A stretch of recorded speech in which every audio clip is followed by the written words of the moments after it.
All right. I mean, who else? We can play numbers. You want to play numbers? You want to play numbers? This is dedicated to Kyra. Yeah. 3 times. Come on, I'm gonna edit it.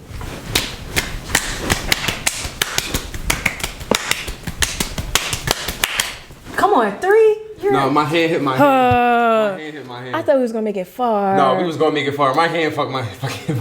Dang. Look, you know my hand broke. It's like, come on, let's try one.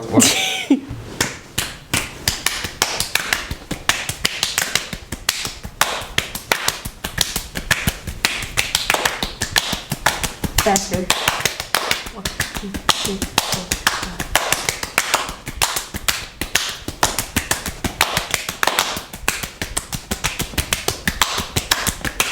5. It was 7. It was 7. Yes. We got it on camera. We do. I'm gonna replay it.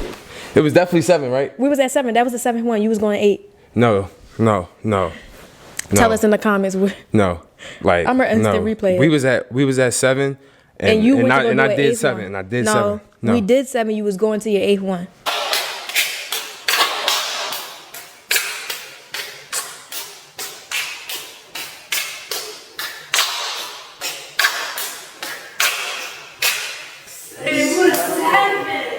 Okay. Hey guys, welcome back to the Embrace Dreams podcast. I'm your host Tamia. What's good, y'all? It's the king of Embrace Dreams, Semaj. Sorry, And welcome back, guys. So today we're gonna get started. I have a question, like always. Dream for thought, like food for thought. Dream for thought. I like you how like that. Yeah, I like how you did that. Dream Shout for out to thought. food for thought, though. Shout out to food for thought. Shout out food for thought. Dream for thought. Dream for thought. Dream for thought. So my question is, when do you start feeling like an adult? Let me give background. Aren't we adults though? Exactly. But do this feel real to you? Like you feel like an adult? This is a simulation. This is not real. Talk about. I don't know what you mean by your question. Go ahead. Let me finish. Do you feel like you're adults? Like you just said, we're adults right now, right? I don't feel like no adult. What makes me an adult? My age? Technically. But my circumstances, the way I live, like I still watch SpongeBob. I don't think. I eat noodles for dinner. I know older people. I know people All right, but still, that watch SpongeBob. Do you feel like you're an adult? I feel like it's more so of your situation. I think that's what you just said. Mm-hmm. I feel like it's definitely situation because I don't feel like I feel like an adult, but I know I'm still being taken care of. Mm-hmm. So I know when that time is coming, and that time is coming very, very fast. Like it's about to happen, like within the next year for me. But I also feel like I'm not gonna say my demeanor. I still feel like I'm gonna always be a kid at heart. Like it's never gonna feel like wow, like I'm really an adult out here. I'm really grown.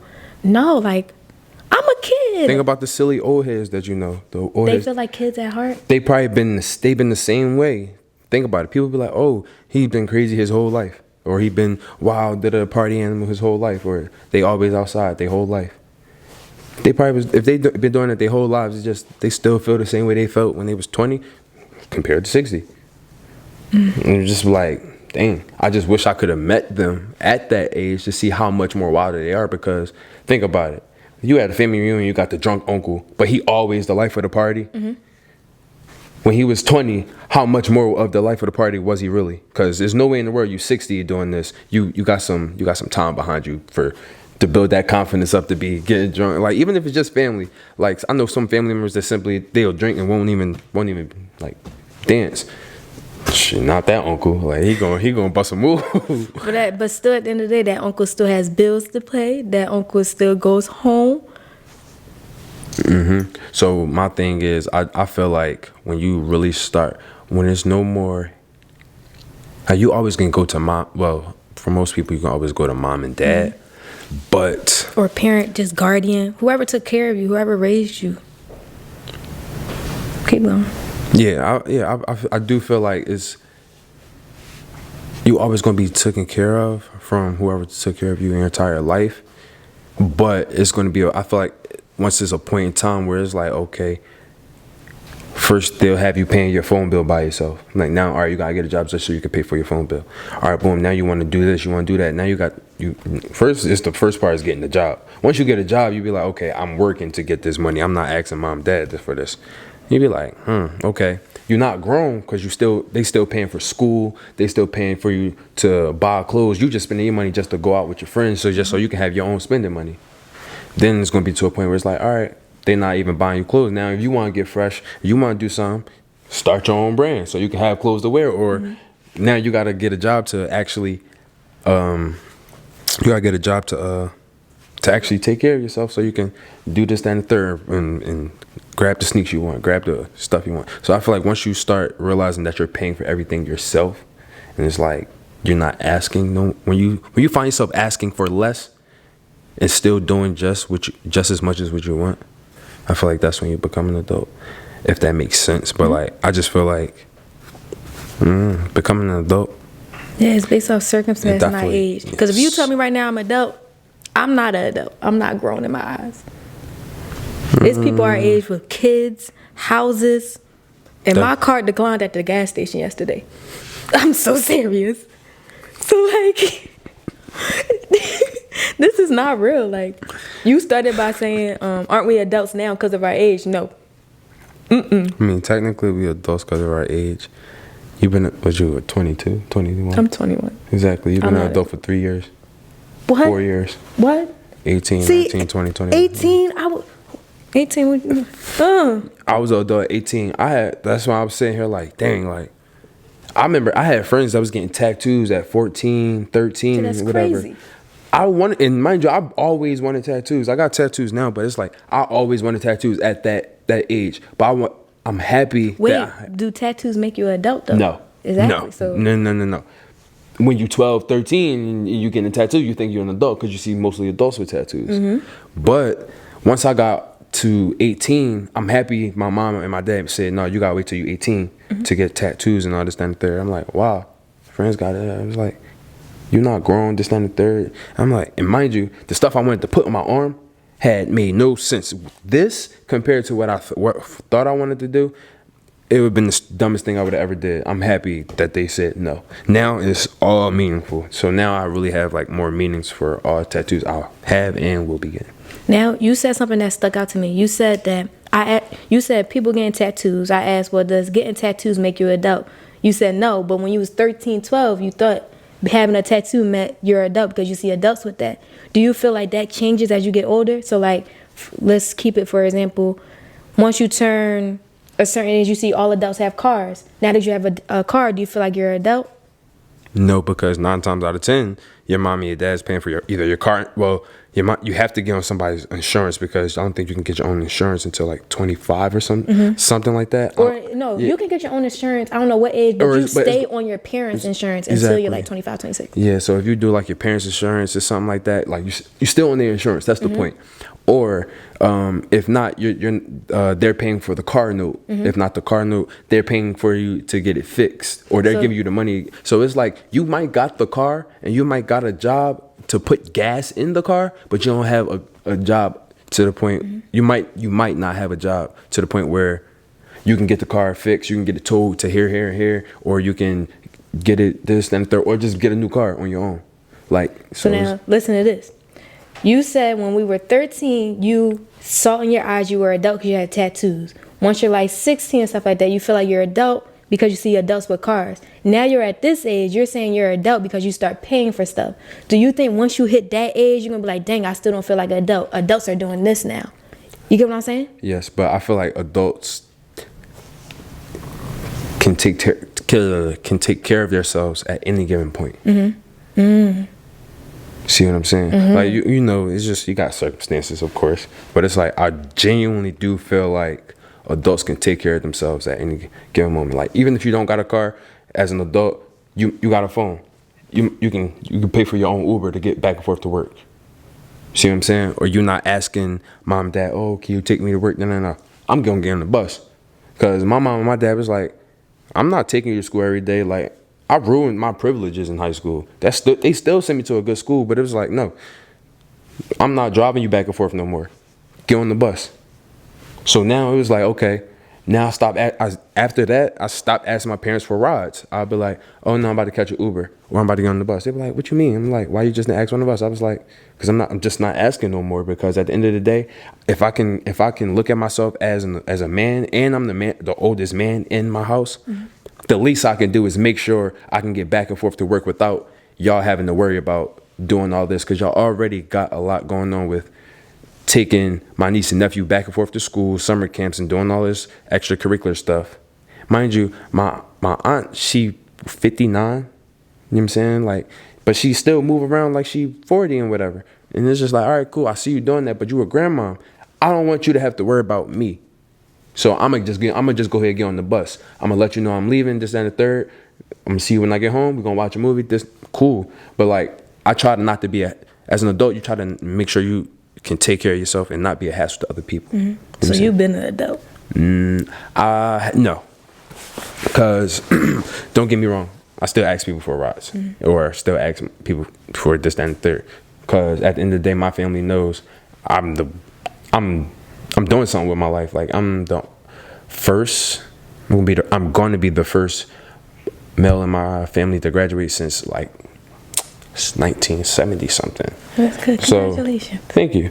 But it's just like, okay, there's been so many hiccups with men in my family. It's just like, okay, the least I can do so I can continue being a kid as long as I can be, doing what I gotta do, so my family like, okay, no, he's handling his business, but he need help. I got you. But if I'm handling my business and I don't need help, all I need is the support. I don't need all the extra. I don't need all the extra like handouts and this. I'm handling my business. I got it. Thank you for the support, though. Cool. As an adult, all you look for is really support or somebody to talk to. You know what I'm saying? I don't really think. Yeah, it's a certain way adults carry themselves. Like, I just know I think I'm a young adult because I do adult things, but I'm not. I don't look at myself as a grown man. I look at myself as a young man, a young adult. That's good. That was a great way of opening this first topic. Yeah, I mean, like, adulthood, like, I ain't gonna lie, I'm really scared of it, but Me too. But at the end of the day, I feel like my mom and my dad prepared me for it. And at the end of the day, I see how they move every day. The least you can do is get up and go get some money. If you're not motivated to get up and get money, and you don't even got to be an adult to do that. But once you are an adult, that's kind of the mindset you should have. Just get up and get some money. You'll figure everything else out as you're doing that. You will. It just happens. I swear it's going to happen. Yeah. Because my mom and my dad, my mom will go out. She'll party from 10 to 5. Got to be at work at 8. She'll be to work at 7:45.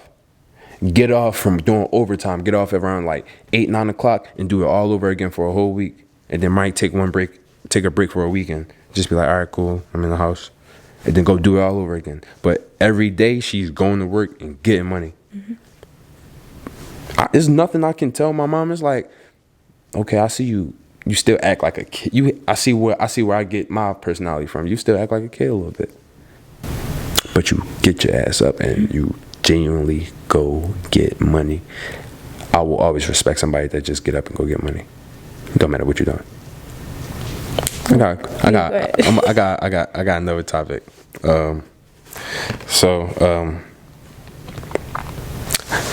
This is more of a college type question. So, how do you think students should handle? Yeah, how do you think students should handle professors or teachers that they don't get along with or that they don't like? Or how would you handle? Well, how I will handle it and how I think people should handle it is. How would you handle it? How I'll handle it? I want to know how personally? you, because me knowing you as a person, it's just like, and then you get a professor or somebody that you don't like. It would be so funny just to see you in that environment. Okay, so I'm never gonna ask that. I was gonna ask like, why don't I like them? But it doesn't matter. Any type of I'm gonna start by saying I experienced this stuff in high school too. So I always had like professors. Middle school, I don't know. Middle school, I didn't break out of my shell of like defending myself, if that makes sense, until high school. I had some teachers like, yo, like, what are you doing? So like for me personally, if I don't get along with a professor, and like I like how I like handle that, first I gotta understand, like, first that's my professor. At the end of the day, like, they still have like a leadership role over me. That's always in my mind. I'm never going to disrespect you. I'm never going to like not like give you your respect that you need, because at the end of the day you're assisting me in some type of way. But if I don't get along with you and like you doing things, like, I'm gonna have a conversation with you. Just like, we're at the end of the day, we're both still humans. We both deserve the respect. You're not gonna try to put me like down because you teaching me. So like for me, I'ma always stand up for myself. If I don't like you and you doing things to show why I don't like you, we gonna have that conversation. I'm gonna call you out on it. Now I'm gonna do it in a respectful manner.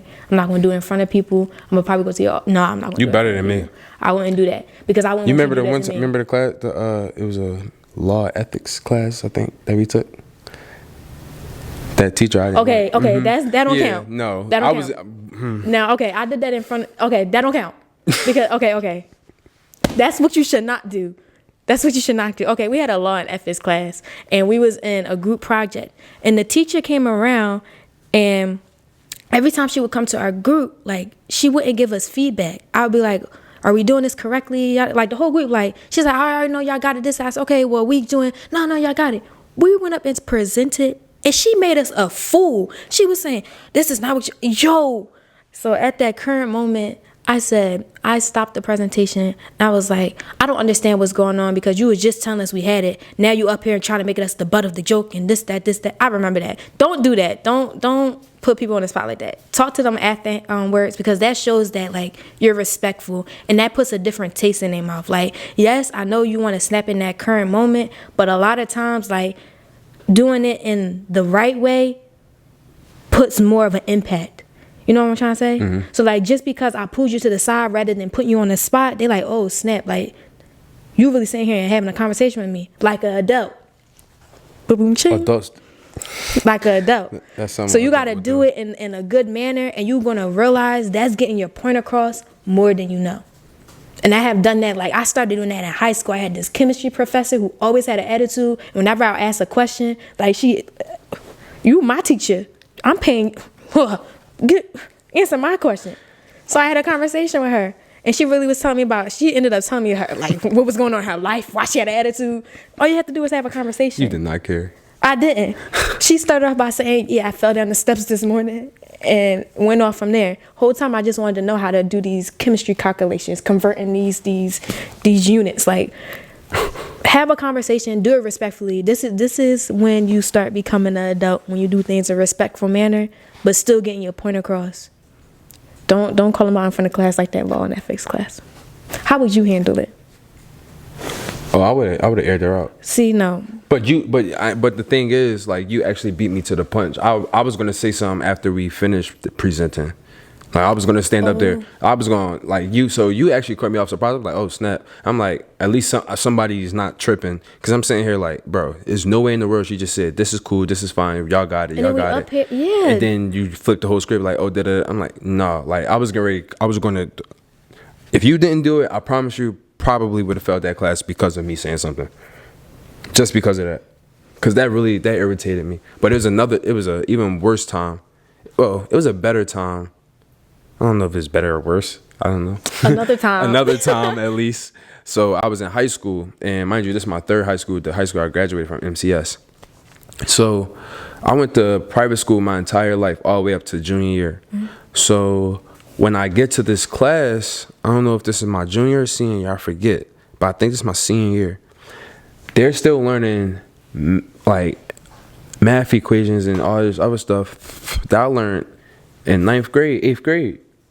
So I would get all the work done. Like, it was to the point where people asked me to do my work, asked me to help them with their work, and I was always used to asking people for work, because I'm going to Rome and doing all these. I'm like, yo, can you help me? So it was to that point they were asking me, and it caught me off guard. So I would finish, and then once I'm done and finish my work, I would get on my phone in class, but I wouldn't be all loud, and then I'd throw my AirPods in, play Call of Duty Mobile or something. Like, I would just be on my phone or pull my iPad out that I got. He like, oh, you distracting the class. I'm like, bro, I'm sitting in the back in the corner. People are asking me for help. I'm helping them, and you're helping these other students. I'm like, the least I could do is help if you don't want me to be on my phone. He was like, you don't got to go back and forth with me. I'm like, but you're sitting here saying I'm distracting the class. So you either want me to help the other students, you want me to help you teach them the same things that I already understand. You want me to like pass this information on so you don't got to walk to student, or you want me to be on my phone, quiet in the corner like I have been. Everybody looking like, but mind you, it's a bunch of black. Ooh, they gassing it. They like. It was like, well, I'm like, bro, I'm like, chill, bro. I'm not guessing. I'm just like, bro, this work easy. I did it already. Stop playing with me. And mind you, he was a white teacher too. I'm like, bro, stop playing. Like you really playing with me. Like he kind of tried to degrade me a little bit. Like I didn't know what I was doing. He was like, you don't know everything that I'm just like, can you check and see if all my work right first or wrong? He looked at it, bro. He couldn't even write 100% on it. That's how correct it was. It was to the point where it was just like, he looked at it, had the pen in his hand. Okay. He said, I'm gonna need you to go to the principal office. I'm like, what I do? I was like, you know what? Cool. The principal. Exactly. So I embarrassed him. And so, mind you, I wasn't even trying to. I wasn't even thinking about like the humiliation part. So I go down to the office, and the principal like, oh, what's going on this and the third? Mind you, the principal loved the basketball team. So I already had an edge. And it's kind of messed up, but it's like some movie script. Like, don't you know how the administration like a sports person? The principal of the school was cool with everybody on the ball team. So even if I walked down there in the middle, if I skipped class and just went to the office, he would be like, oh, what's good? Yeah, everything cool? Why you not in class? I'm like, oh, I used the bathroom, but or I'm in this lunch. I just want to come up here and say what's up to y'all. But the one time I tell him, oh no, I got kicked out of the class because this teacher, he was like, for what? Then he called down. He comes down during the next period and whatever, says, hey, this says that he says exactly. So they was like, so he knows the information and you sent him out of class because he humiliated you? He's like, okay. They said, okay, cool, we'll handle it. So the way they made it seem like in front of him, I was like, oh, they about to cook me. Because I'm like, I ain't even do nothing. But they was like, go ahead, we'll handle him. We got it. Thank you for handling it the right way. They be like, listen, that sounded like some BS. Don't do that again. You know what I'm saying? Like, if anything, just walk out of his class. They was just like, just walk out of his class if that's the case. Because, like, just know. It was so stupid. Man, I go home. I'm thinking it's a regular day. I leave practice. My mom, she take a book and throw it at me. Huh. Oh my goodness. They called home. Yeah, cause she like, why you showing up your teachers and all this, that, and the third? I'm like, Mom, I didn't show him up. He asked me. No, I said no. He gave us work to do. I finished it because this is 8th grade and 9th grade work. I already learned this. I finished it. I started helping other people. He said, stop distracting the class, go sit down. So I said, fine. There's nothing for me to do. So I pulled my phone out, put my AirPods in, and I sat in the corner, and I was quiet, chilling, not bothering nobody. He said I was distracting him again. Then we started going back and forth, and I was like, well, can you at least check my work to make sure everything I have done is right? When I did that, she was like, oh, okay, cool. I'm like, Mom, like, you taught me some respect. I have manners, but I'm like, you're not about to make me sit here and make it seem like I'm dumb. Like, bro, I did my work. I'm done. I'm finished. The least I could do is just chill in the corner. The least I could do. If you don't want me helping people. What's wrong with a black person helping another black person? You should have said that to him.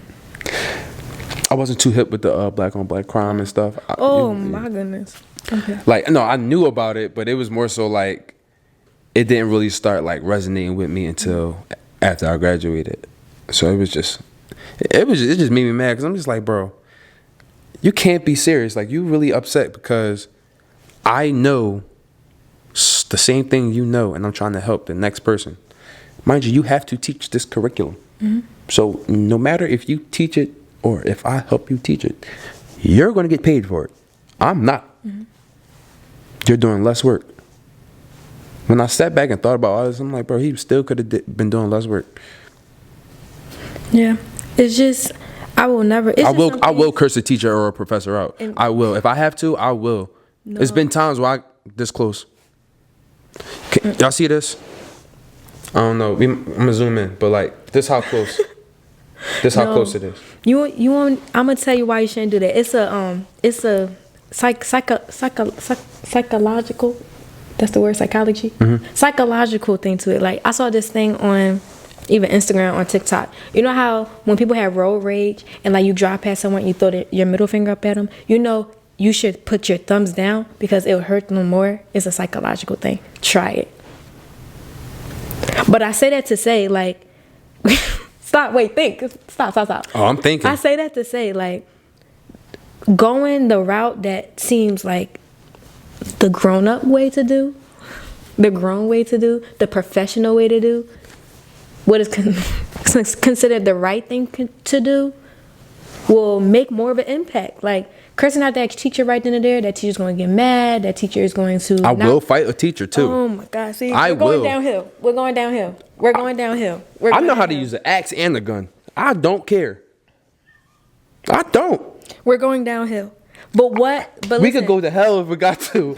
I don't care, bro. The least you can do is respect me. The least. Listen. So after that, you done killed the man. How he gonna respect you after that? He gonna be praying in heaven and hell and be like, all right, I respect you for handling. I'm standing on business. No, you doing it the say no, I'm playing. Proper way. I don't know. Make more of an impact. It's gonna touch them in the heart a little bit. You like like that teacher at Law and Ethics.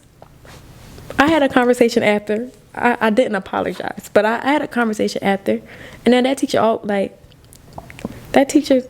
she don't do that no more, cause you did it the right way. Do it the right way.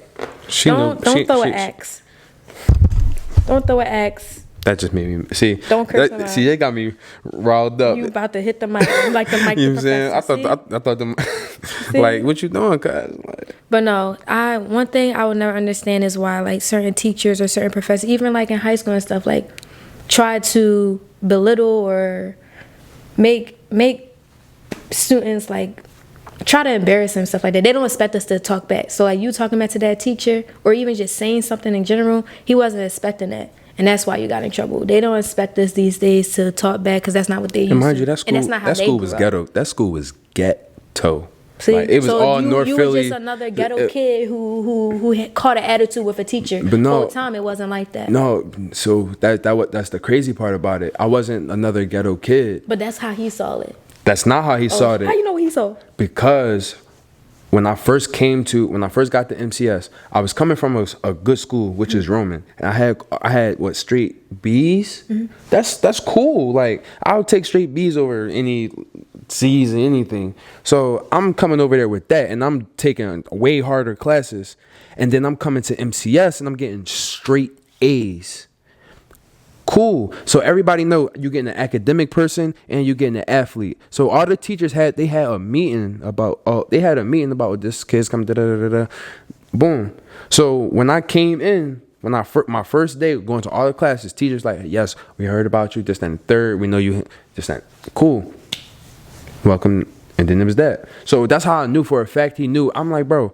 And then mind you, he was like, and you have manners, you know what I'm saying? Like, thank you, sir. You know what I'm saying? I'm like, I was raised correctly, but I was raised in the gutter. Like, I was raised with respect in the gutter. Like, it's not the same. Like, I treat my elders with respect. I treat people with authority with respect. But you're not going to disrespect me and think I'm not going to say nothing or do nothing about it. That is crazy. Teachers really think they can get over on students, but students don't realize, like, bro, you have freedom of speech. Say what you got to say. At the end of the day, what's going to happen? You're going to get a beating from your mom, dad. Ooh. Now, 20 years from now, you're not even going to talk about it. You're going to laugh at that. I laugh at a lot of butt whoopings. Have you ever have you ever got a whooping? What? Have I? Mm-hmm. Yes. Can you laugh about it now? Yeah, some of them. Some of them I still tell my parents to this day that, like, y'all remember this story? Because I got beef for a reason I ain't even do anything. We could talk about it. I got 2 stories. And when my parents watch this podcast, hi, Mom, hi, Dad, they gonna know exactly what stories I'm talking about. But, yeah, I got some butt whoopings I can laugh about. today. I got, man. It was this one time. Oh my goodness. It's not the butt whooping I'm laughing at. It's the whole scenario. So I forget what I did, but I tried to run away while I was about to get beat. I knew my mom was coming. I started running up the steps. You know my mom. Like, you seen my mom. I did not think she could run as fast as she did. She caught me. I did not think. You probably was that slow. I would. No. I think you was slow. I was skipping steps. She was skipping them with me. My mom. What? She caught me. Then I'm thinking, all right, we just ran. You don't got that much energy, adrenaline, energy to whip me. No. No. Oh that day before, I never ran ever again. I took it. Never ran ever again. I was running. I almost ran track in middle school. After that day. So you couldn't get caught no more? No. Because another thing is, I was running to my room. Once I got to my room, that's the dead end. What was next? The window? Yeah, no. Wasn't that deep.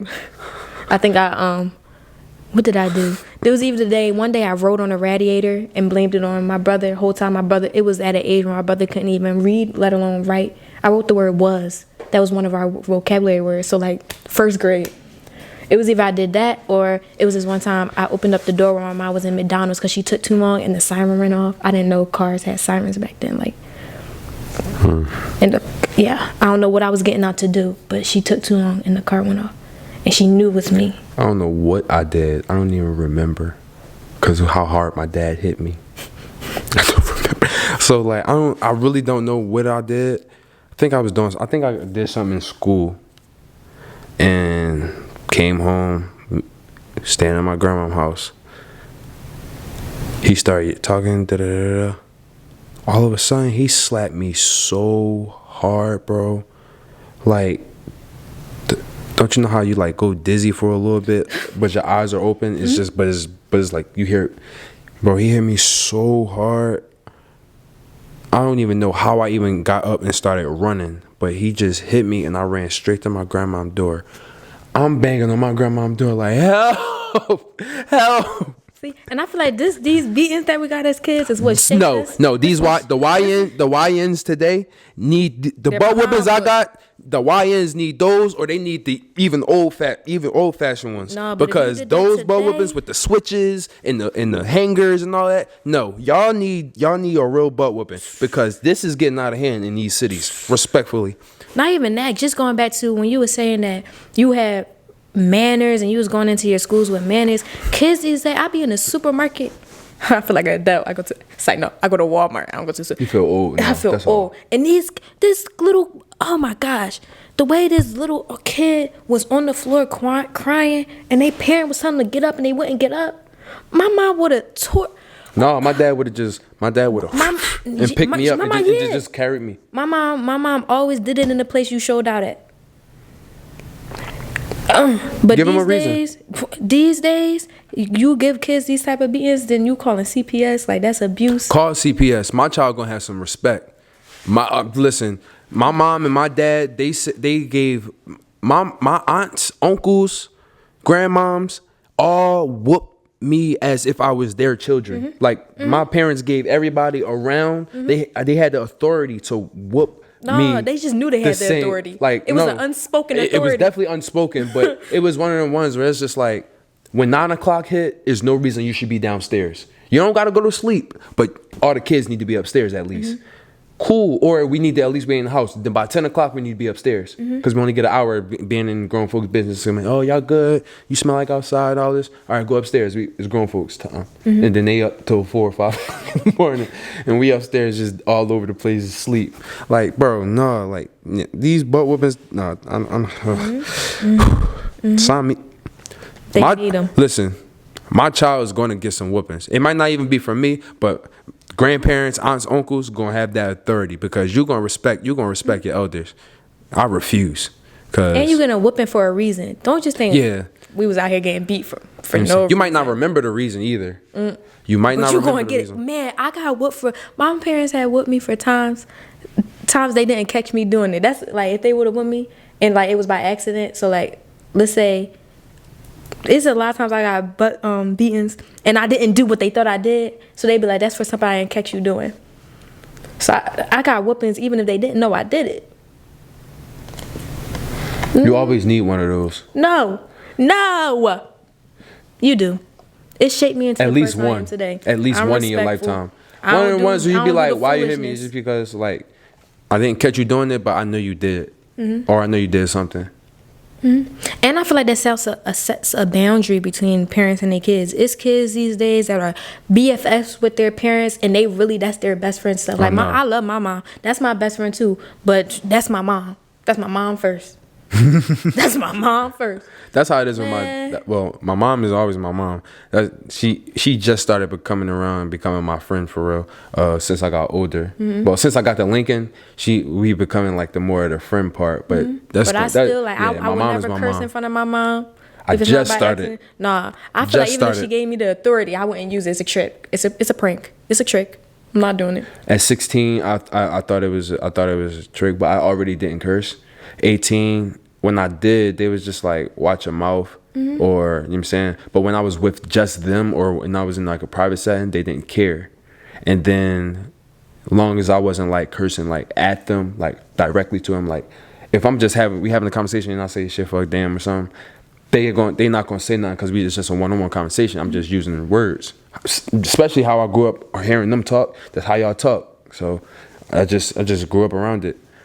But when I'm like with my dad and like his homies and whatever, I may or may not curse. But if I do, they're not gonna look at me sideways. They're just gonna be like, they're not even gonna say nothing. They're just gonna look at me like, you grown now. But when I was like 18, 16 around that time, they would be like, watch your mouth, or like, oh damn. Like it's like it's a boundary thing. But my dad now, it's like that's my guy. Like that's my dog. Like that's just my dog. That's just my dog. Like yeah. Got a love-hate relationship with him. You know what I'm saying?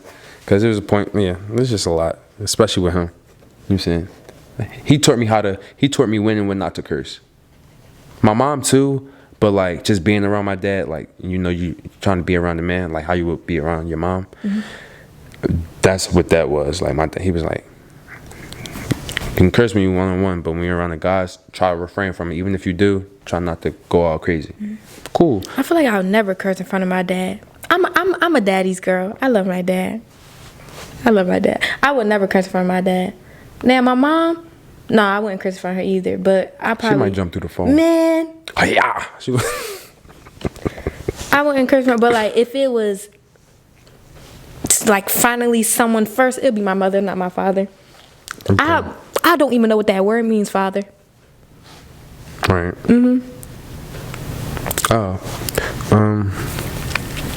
Speaking of like mom and dads and whatever, so I got like this actually brings me to my next topic. Do you believe in 50-50? What, in a relationship? Yes. Oh my gosh, yes. And let me tell you why.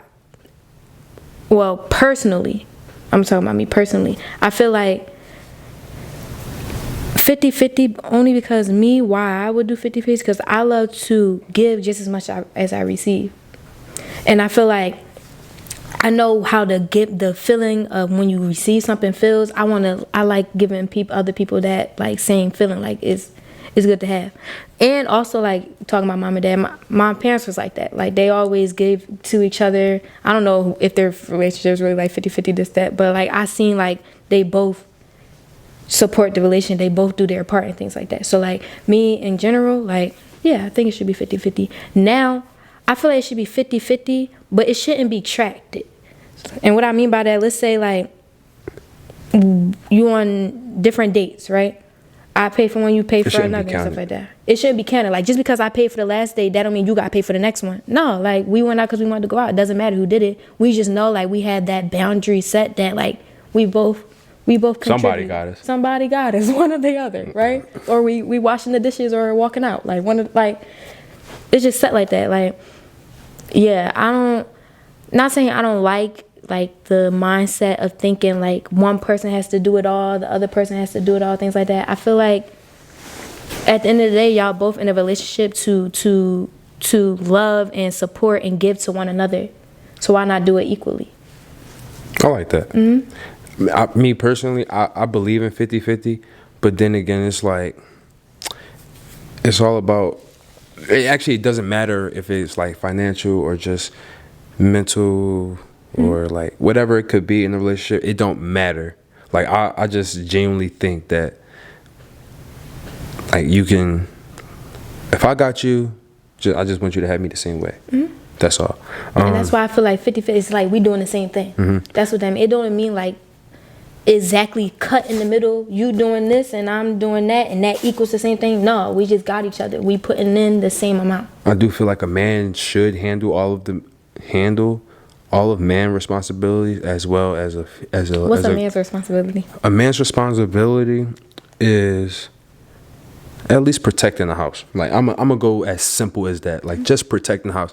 Say if people live together, right? And a burglar comes in. Oh yeah, I'm not jumping in front. My point, exactly. You want the man to defend the house first. You know what I'm saying? Y'all both might know how to use a gun. Y'all both might know how to do all these type of things, but who's going to be the first line of defense? The man in the house, the husband. You know what I'm saying? So it goes as small as that. Like, at least make sure the man is doing that. You know what I'm saying? And I feel like that goes back to not tracking it. So like you jumped in front of the burglar, but I did something else that the man wouldn't do in a relationship. You know what I mean? So that contributes to the 50-50. It don't mean we both gonna do the same thing within our 50s, but we both contribute. Making something. sure we're good. That's going back to we got each other. I'm big on as long as we got each other. Because, like, if I'm lacking at something, I want the other person to fulfill, to be able to fulfill that or help me get better at that, and vice versa. Whatever they're lacking at, I want to be able to get into a relationship and help them get better at what they're lacking at, or just improve whatever they're already good at. But needless to say, you want to be able to do both. That's why I say. I mean, I believe in 50-50, but it just really doesn't matter what it is. It could be anything, because I know how to cook. Like, my grandma, so I just learned how to cook by watching everybody in my family cook. So I know how to cook everything a little differently. But when it came to, like, why I learned how to cook is because my grandma told me, she said, word for word verbatim too, she said this. She said, "Don't ever depend on no bitch to cook for you. A man should always be able to feed himself." Ever since then, I didn't understand that, right? Because it was just like the way she said it. But I'm like, Grandma, you cook for Pooh, you do this, you cook for me and my dad, you cook for me, uncle, and my cousin. I'm like, you take care of us, you make a big meal. And mind you, I'm the baby. I get my plate first, so I'm like, I don't understand what she meant until she passed, and I'm like, oh, okay. I was already learning how to cook prior to her passing, but once she passed, I was like, oh, now I'm hungry. I can just get up and go make a quick little breakfast. I can make some pancakes, some eggs, and bacon real quick, and just eat that in the middle of the night. Like, it's just, you be able to do it, is what she was saying. And I was just like, okay, if you able to learn how to cook, now you can cook for your significant other. She's like, oh, I didn't know how to cook. It's not about what you know, it's about what I do. No, just let me know if the food tastes good. Because I took this recipe from my grandma, but it's like, still being able to do that. Like, men should always take out the trash, but there's nothing wrong with a woman taking out the trash. There's nothing wrong with that. Shouldn't be looked down or upon. It shouldn't be like, oh, women should take out. No, men should take out the trash and stuff. Men should fix things around the house, but it's nothing wrong with the lady doing that as well. Because if she know how to do it, and she want to do it and make sure our house is good, it's the same thing as if I did it. Would you mad because she found out about a leak before I did, and she just handled it? She told me the house had a leak in one of those germs and in one of the pipes. She fixed it. Now I don't gotta do it because I already know how to do it. I was gonna do it because I'm not about to have the pipes leaking. She fixed it right then and there. Cool. It's more so of like, just knowing how to do things for yourself, and then even if you're sharing something, be able to take care of it without having to rely on the next person to do it. Just be like, we both can fix the toilet. Don't matter who does it. It's just like a book can fix a toilet. And I'm glad you said that, especially that quote you said your grandma said, because another reason I feel like relationship should be 50-50 is because, like, by you doing that 50 for that person, you know you can do it for yourself. You're not fully relying on people. Granted, me personally, I feel like when you're in a relationship, like, I get into relationships to be forever. It's no mindset of like one day we're breaking up, things like that. But during that time when you're not in a relationship, you should still be able to, the stuff you were providing for that person, provide for yourself. So like, I'm glad you said that because, yeah, I know how to cook. Yeah, like changing it, like changing the tire. I guarantee I can change the tire. I know how to change tire too, but it just go to show you, like, I can bet you at least 60% freshmen and sophomores on this campus don't know how to change a tire. Oh yeah, I didn't learn till last Just year that. because my tire, I needed to change the tire. But yeah, so it just go to show you. I learned this at 16. Forgot, learned it again at 18. Forgot again, learned it during COVID. But then by the time COVID happened, I'm like, wait, the same thing keep happening. All you're doing is unscrewing, moving this, and then putting this back. Like, yeah, I'm skipping a couple steps, but like it's simple of just putting screws on, changing the tire. It's just that simple. But you just learn these things late. You know how to make a fire? Yes, I was a Girl Scout. Oh. I wasn't a Boy Scout. When's the last time I made a fire? I don't know, but I had made a fire. I was experimenting. I was being a bad kid, experimenting. What did you light on fire? Oh, it was wood. It was wood. What was the setting? In front of my grandma's house. Oh, okay. Go ahead and talk about that. Why? So my grandma had this tree that used to be like directly in front of her door, but they ended up cutting it down. But like the branches was like weak, so when we played on that tree, we used to jump on the branch, but it would break because we would kind of be heavy. But it would be like, all right, cool. But it would grow back or just grow disfigure. So we just took I think I was by myself this actually one time. I ain't gonna lie, cause I don't think my cousin was doing no bullshit like that. Where I had the piece of wood, and my aunt had threw a cigarette, but it was still smoking. I don't know how. This was so intrusive. I'm like, okay, I did that, and then it was a cookout. Yeah, and then like, don't you know the little fire things that you light and put them under the sternals? The sternals, yeah, that. So where is this story going? Go ahead. How I built the fire. I'm about to tell you, it's gonna get there. So look, at the end of the cookout, right? I told you I was playing on the tree. Mind you, everybody on the left, I'm just out there playing by myself. So I see that, and mind you, my aunt had threw the cigarette out. So I took the cigarette and put it on the sternum. On the sternum, and it kind of like relit. And I put the tree branch on top of it, right? But I just kept putting branches and stuff on top of it because like it was just from all over the place, and then it just became a bigger fire. And I just took some water and threw it. And no one saw this. No, you're a bad kid. When I tell you, like, I had a lot of free time, devious, very devious. What did you learn from that? So how to make a fire. Wait. How to make a fire. How to make fire. Oh, and what the sterners are actually for. That's different. I was random. I was a very random kid. All right, we're going to go ahead and wrap it up. Do you have any last words you want to say? Or matter of fact, wrap it up. Wrap it up? Wrap it up. Don't be silly, wrap your willy. No. Wrap up the podcast. Oh, okay. Simple. Man, this has been another episode of the Embrace Dreams podcast. Thank y'all for tuning in. Catch y'all on the next episode. We out. Make sure you stay tuned to Embrace Dreams the podcast. Follow us on Instagram at embracedreams.thepodcast. And make sure you shop your Embrace Dreams merch at Embrace Dreams Co. on Instagram. Bye, guys.